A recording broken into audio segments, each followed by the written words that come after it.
मराठ्यांचे राज्य अस्ताला आले होते. औरंगजेबाने मराठ्यांच्या राज्याची धूळदाण केली होती. मराठ्यांचा युवराज. हो, युवराजच म्हणेल मी, कारण महाराजांच्या मृत्यूनंतर नुकतेच गादीवर बसलेल्या युवराजाला सावरायला वेळ मिळालाच कुठे. एकावर एक आक्रमणे. जेवढ्या दिशा तेवढे शत्रू, तेवढी आक्रमणे. अशा संकटातून त्या युवराजाने मार्ग काढला. शत्रूची धूळदाण उडवली. कुणालाही पटणार नाही असा पराक्रम त्या युवराजाने केला. अशा युवराजाला, छत्रपती संभाजी महाराजांना औरंगजेबाने दगाफटका करून पकडले आणि ठार केले. स्वराज्याचा कणा गेला. स्वराज्याचा आत्मा तर आधीच गेला होता. आत्ता शरीरानेही साथ सोडली होती. महाराज गेले, युवराज गेले. या स्वराज्याला आत्ता वाली कोण? शैतानाचे दुसरे रूप म्हणजे औरंगजेब. तो जेवढा क्रूर होता तेवढाच तो धूर्तही होता. फक्त हाडाचा आणि जातीचा लढवया आणि राजकारणी होता. अशा ह्या क्रूर दिग्गज, अतिधूर्त शैतानाची सावली मराठ्यांच्या स्वराज्यात पडत होती. सावली पडेल तिथला भाग उजाडवायचा. शहाजी महाराजांनी दाखवलेले, शिवरायांनी प्रत्यक्षात उतरवलेले, शंभू राजांनी टिकवलेले तेच ते स्वराज्य. त्याच स्वराज्यात सगळीकडे अंधकार पसरत चालला होता. आता एकच आशेचा किरण होता, तो म्हणजे छत्रपती राजाराम महाराज. पण औरंगजेबाने लावलेल्या नासधुसीच्या सपाट्यापुढे आता काही टिकाव लागेल असे वाटेना. त्यातही अतिशय शूरवीर संभाजी राजेंना पकडून मारण्यात आले. ते असते तर कितीही मोठे संकट पार केले असते, पण त्यांनाच कपटाने मारले होते. असा महाधूर्त औरंगजेब मराठ्यांची सत्ता पूर्णपणे नेस्तेनाबूत करायलाच आला होता. त्यामुळे आता ह्या स्वराज्यात लोकांनी उजेडाची अपेक्षाच सोडली होती. काही काळ का असेना स्वराज्याने दाखवलेली स्तंभे, आपली माणसे, आपली सत्ता, आपली शेते आणि आपली पिके, आपले डोंगर आणि आपले किल्ले, आपले सैन्य आणि आपला राजा, हे सगळे धुळीत मिळाले होते. काहीच उरले नव्हते. आजूबाजूची राज्य औरंगजेबाने कधीच खिशात घातली होती. स्वराज्यातील अनेक किल्लेदार ठाणेदारांनी लढायच्या आधीच शरणागती पत्करली होती. तर काही जन अवसान गळाल्यासारखे लढत होते. काही जिकरीने लढत होते. पण यश काय कुठे येतच नव्हते. राजाराम महाराज रायगडातून बाहेर पडले. पण औरंगजेबाचे सैन्य सतत त्यांच्या मागावर असल्याने त्यांनी पन्हाळा गाठला. पन्हाळ्यावरूनच सूत्रे हलवण्याचा निर्धार केला. सगळीकडे स्वराज्याची नासधूस चालू होती. औरंगजेबाचा डेरा तुळापुरी पडला होता. इथेच त्याने संभाजी राजांना संपवले होते. अशा या अंधारमय स्वराज्यात चैतन्य नावाची गोष्टच शिल्लक राहिली नव्हती. अशा वातावरणात शंभू महादेव डोंगराच्या पायथ्याशी कसली तरी कुजबूज चालू झाली. बैठक बसली होती. वातावरण चिंतामय होते. सल्लामसलत चालू होती. 5 ते 6 हजारांवर सैन्य होते. आणि बैठकीत स्वराज्याचे उरले सुरलेले काही सरदार होते. संताजी घोरपडे, धनाजी जाधव, बहिर्जी घोरपडे, मालोजी घोरपडे, दोघी संताजी घोरपडेंचे बंधू, विठ्ठोजी चव्हाण इत्यादी निवडक शूरवीर निर्भीड सेनानी होते. बैठकीत चर्चा मसलत झाली. औरंगजेबाने स्वराज्यात चालवलेली नासधूस कशी रोखायची यावर तोडगा शोधण्याचा प्रयत्न चालू होता. तेवढ्यात संताजी घोरपडे आणि धनाजी जाधवांना एक धाडसी कल्पना सुचली. सगळीकडे नासधूस करणाऱ्या औरंगजेबाच्या मूळ छावणीतच आपण नासधूस केली तर? औरंगजेबाची मूळ छावणी तुळापूर ते वडू कोरेगाव पर्यंत पसरलेली होती. लाखोंची फौज औरंगजेबाच्या दिमतीला होती. त्यात अनेक मराठी सरदारही सामील होते. तुळापूर ते वडू एवढी त्या छावणीची व्याप्ती होती. 2 ते 3 मैल त्याचा परिघ होता. एवढ्या मोठ्या छावणीची नासधूस करायचा विचार करणे हेही मोठे धाडसाचे काम म्हणायला हवे. त्यात ती छावणी होती साक्षात महाधूर्त क्रूर औरंगजेबाची. संताजी आणि धनाजींना ही कल्पना आली कुठून? नक्कीच संभाजी महाराजांचा छळकपटाने, दगाफटक्याने केलेल्या खुनाचा रोष संताजी, धनाजी यांच्या मनात होताच. तो वचपा काढायचा असेल तर तिथेच ह्या सर्व जालिम सत्तेच्या मुळावरच आघात घालायला हवा, असा विचार त्यांच्या मनात आला. मराठ्यांच्या छत्रपतींना संभाजी राजांना मारले, पण मराठ्यांनी त्यावर काय केले? मराठे शरण झालेत की काय असा सवाल वारंवार संताजी आणि धनाजींना भेडसावत होता. त्यात बऱ्याच सरदारांनी, किल्लेदारांनी आपली शस्त्रे टाकली होती. कुठेतरी हे सगळे थांबायला हवे. मराठ्यांचे रक्त काय आहे हे त्या औरंग्याला दाखवून द्यायला हवे असे संताजी आणि धनाजी यांना वाटत होते. मराठे आपला आत्मविश्वासच हरवत चालले होते. औरंगजेबाशी अशा परिस्थितीत मराठ्यांमध्ये आत्मविश्वास वाढवण्यासाठी अशाच धाडसी बेताची गरज होती. जर हा बेत यशस्वी झाला तर मराठे विश्वास ठेवू लागतील औरंगजेबाच्या छावणीची नासधूस आपले सरदार करू शकतात तर आपणही औरंगजेबाशी दोन हात नक्कीच करू शकू. अशा प्रकारचा आत्मविश्वास दुणावण्यासाठी या सारख्या धाडसी बेताची नितांत आवश्यकता होती. पण हा बेत निव्वळ धाडसी नव्हता तर अशक्यप्राय देखील होता. या बेतावरून शिवाजी महाराजांच्या आग्र्यातील सुटकेची आठवण झाल्यावाचून राहत नाही. शिवरायांनी शाहिस्तेखानच्या डेऱ्यात जाऊन शाहिस्तेखानावर हल्ला केला त्या धाडसाची आठवण झाल्यावाचून राहत नाही. नक्कीच संताजी आणि धनाजींनी शिवरायांच्या ह्या कार्यातून प्रेरणा घेऊन हा बेत आखला होता. संताजींचे वडीलही संगमेश्वरात संभाजी महाराजांच्या रक्षणात खर्ची गेले होते. संभाजी महाराजांना कुठेतरी आपण वाचवू शकलो नाही ही देखील खल त्यांना कायम बोचत होती. शेवटी संताजी गंभीरपणे म्हणाले, फलटणच्या खानाचा समाचार धनाजी आपण घ्यावा, पाठीवर डोंगर असावा. माझ्या बरोबर 2000 स्वार संडे एकांडे निवडक द्यावे. शिवाय माझे पथकांनिशी तुळापुराचे मुक्कामी जाऊन बरायखुत स्वतः पादशहा याजवर मी छापा घालतो. आम्ही मराठे आहोत असे खाशास औरंगजेबास कळवून येतो. धनाजीरावांनी संतानींचे हे बोल ऐकल्यावर लगेचच संताजींना शाब्बासकी दिली व म्हणाले, फार चांगले, शाब्बास. सोबत विठोजी चव्हाण असावेत. छत्रपतींच्या नावे कारवाई चोख व्हावी. खुद्द आम्ही रणमस्तक खानाचा अन शहाबुद्दीन खानाचा समचार घेतो.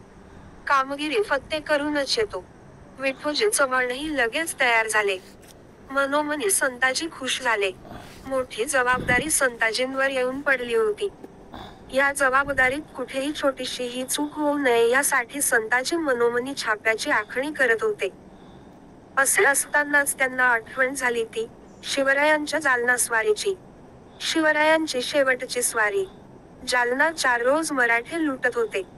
एवढी संपत्ती मराठ्यांनी त्यावेळी शिवरायांच्या नेतृत्वाखाली गोळा केली होती. ही लूट परत आणताना रणमस्तक खानाने पिछाडीवर हल्ला चढवला.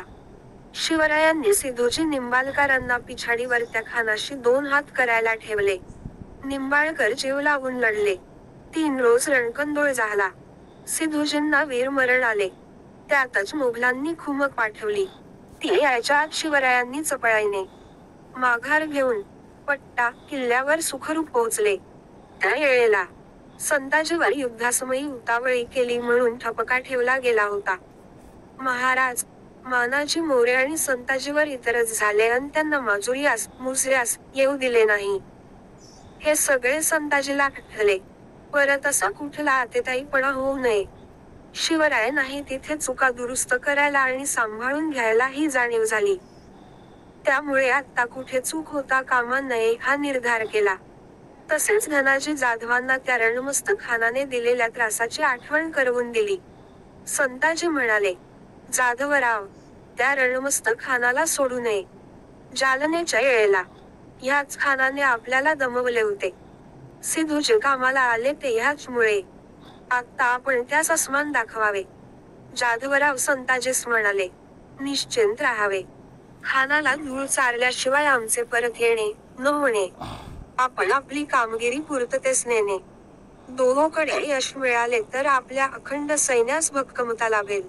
त्यानंतर जाधवरावांनी आपल्याकडील मावळ्यांपैकी 2000 सडसडीत मावळे निवडले. त्यांना संताजींच्या खास पथकासोबत जोडले. विठोजी चव्हाणही तयार झाले. सर्वांनी मिळून जय भवानी, जय शिवाजी असा घोष केला. संताजी अन जाधवराव आपापल्या वाटेला वळले.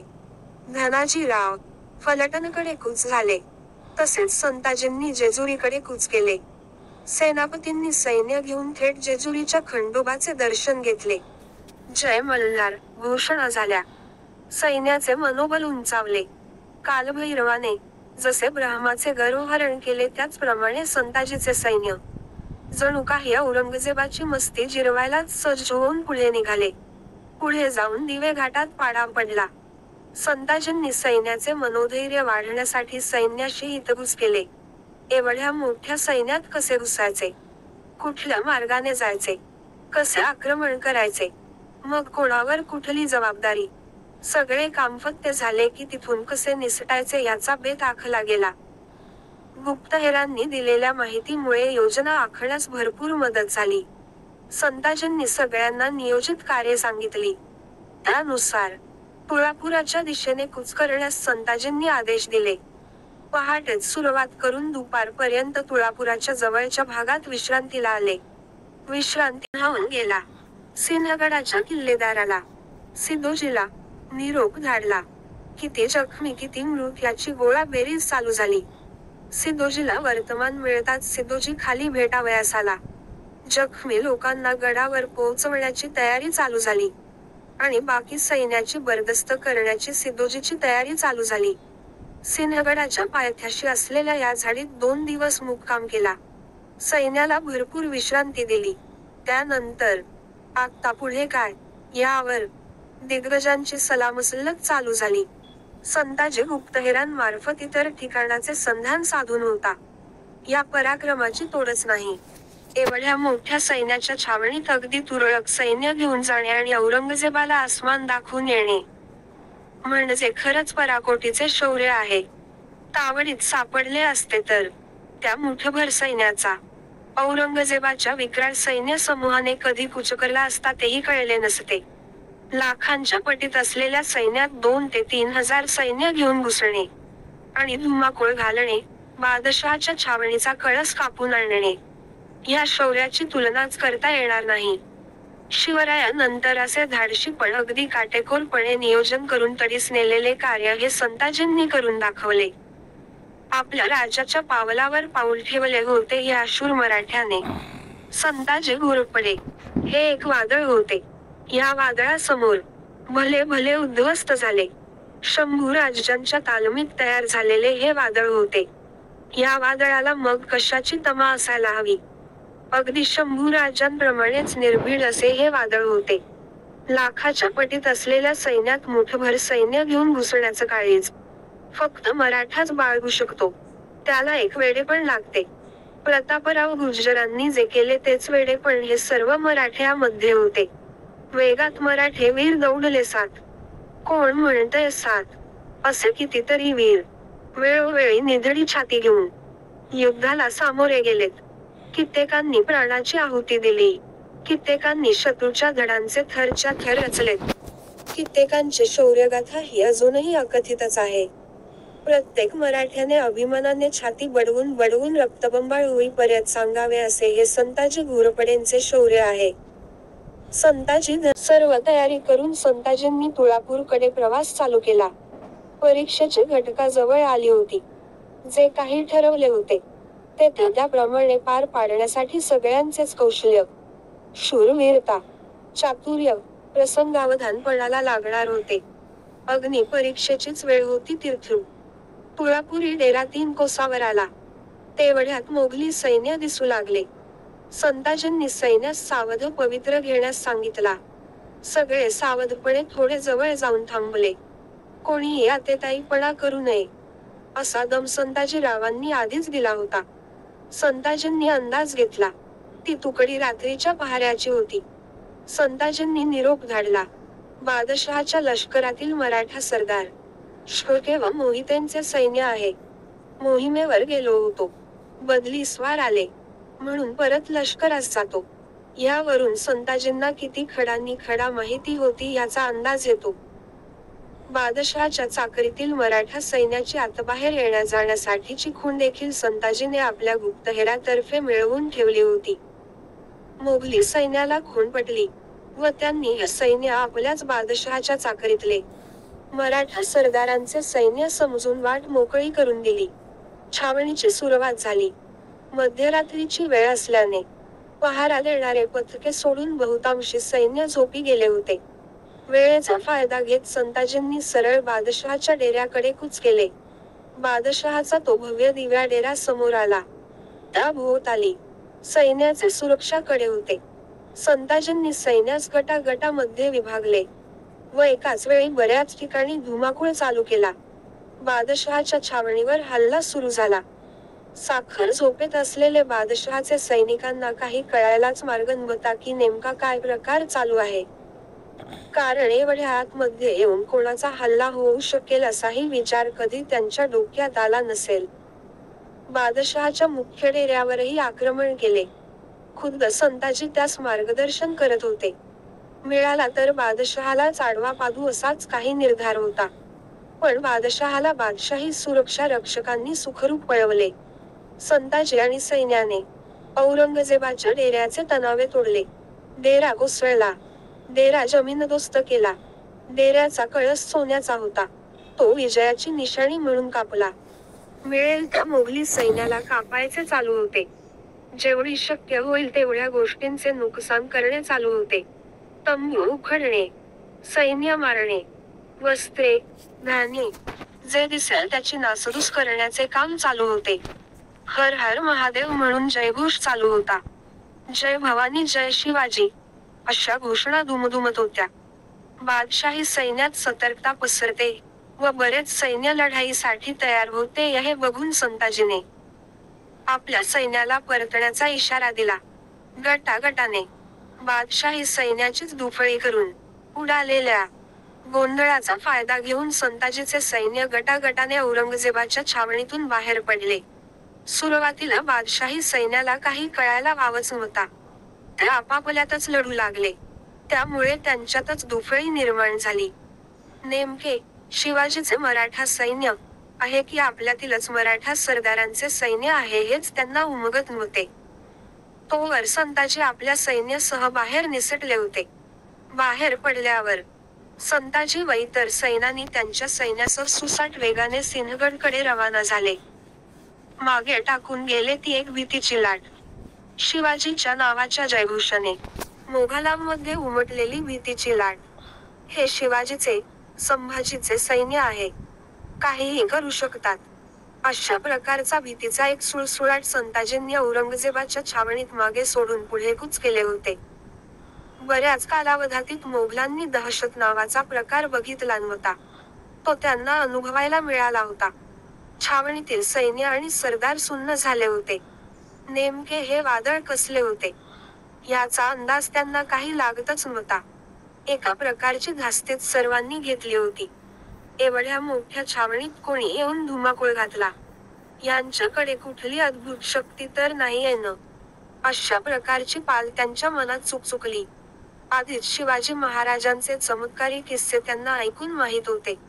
भूतांची टोळी होती की काय असाही भास त्यांना झाला. संताजी आणि इतर सैनानींनी टाकलेला छापा पाहता हे कुठल्या तरी अद्भुत शक्ती असलेल्या भूतांनीच केलेले आहे असे वाटणे साहजिक होते. हो, ही भूतेच होती. स्वराज्याची भूते. मरणानंतरही ज्यांच्या हृदयातून स्वराज्याला कोणी काढून टाकू शकणार नाहीत अशी भूते. स्वराज्यासाठी काहीही करू शकतील अशी भूते. सिंहगडाच्या पायथ्याशी येऊस्तोवर घटकाभर विश्रांतीसाठी देखील कोणी थांबले नाही. सिंहगडचा पायथ्याशी येऊन सर्व मंडळी विसावली. जयघोष झाला. शिवराय, भवानी माता, हर हर महादेवाच्या घोषाने परिस